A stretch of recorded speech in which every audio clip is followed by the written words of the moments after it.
William Purdie, the abstemious Edinburgh doctor who introduced cutting-edge medical practices to early Dunedin.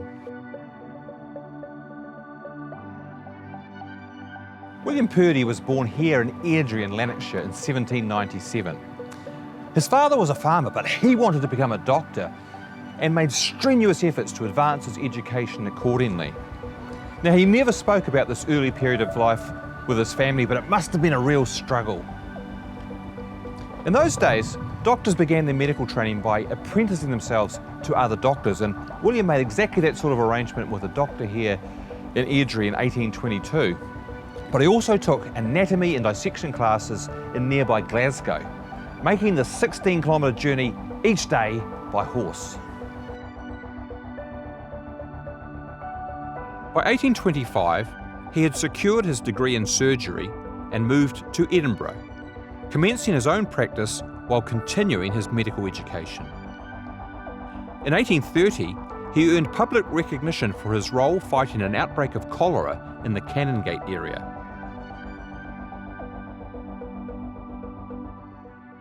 After earning an Edinburgh medical degree, Purdie served time on whaling vessels to Greenland, where he first developed his very strong views against alcohol. In 1832, he married Elizabeth Robertson, daughter of an Edinburgh upholsterer. He then settled down to build up his practice, while Elizabeth bore him 9 children. A 10th was born in Dunedin.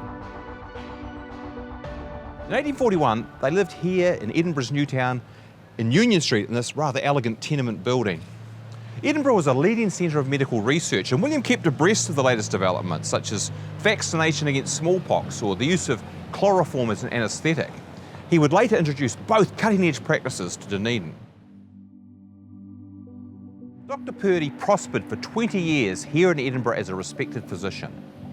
So what prompted him in middle age and with a large family to emigrate to the humble settlement of Dunedin? Well, apparently it was the idealism of the Otago scheme that attracted him, particularly the idea of taking Christianity to the Maori. But as one obituarist noted, he quickly found that the reality of colonial life differed widely from his ideal. Dr. Purdie signed up to serve as medical officer on the Mooltan coming to Otago in 1849. Now, free berths on the ship for himself and his family in exchange for his medical services must have seemed like a good deal at the time. That is, until signs of cholera began to appear on the ship soon after it left Glasgow.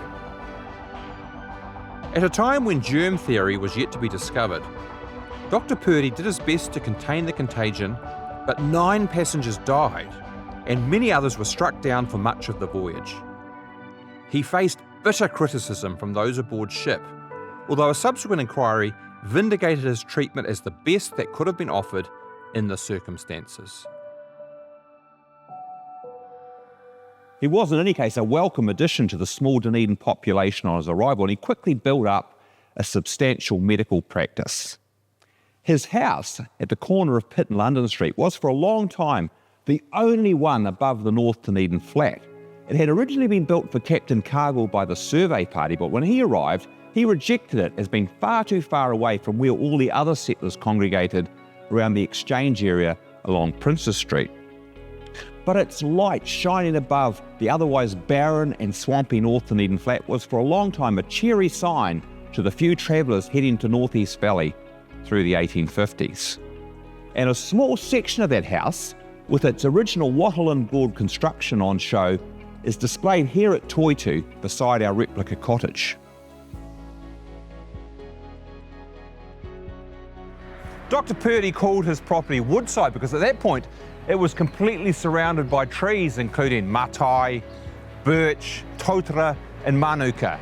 Eventually he owned the entire 10-acre block up Pitt Street here, along Elder Street and down London Street. Now, it's hard to imagine now when it sits above one of the busiest intersections in Dunedin, but at that point it was covered in bush, an absolute paradise where wild pigs roamed the ferny undergrowth, where the trees were full of all manner of birds including kaka and tui, and where crystal clear water ran in streams down the hillside.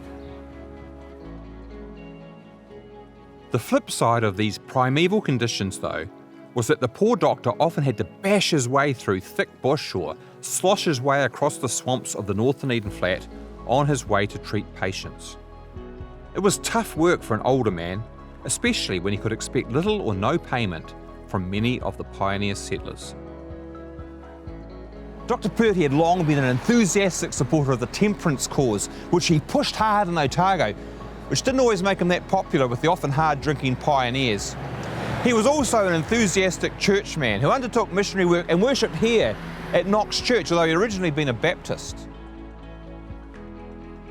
He served on numerous committees and organisations and was a member of the Otago Provincial Council. This portrait shows him in his Edinburgh days in his early 30s, when a clean-shaven face was in fashion. He came to Otago a decade or more later and was generally remembered by the settlers as a sparely built man with a slight stoop. Dr. Purdie died in Dunedin in 1876, aged 79.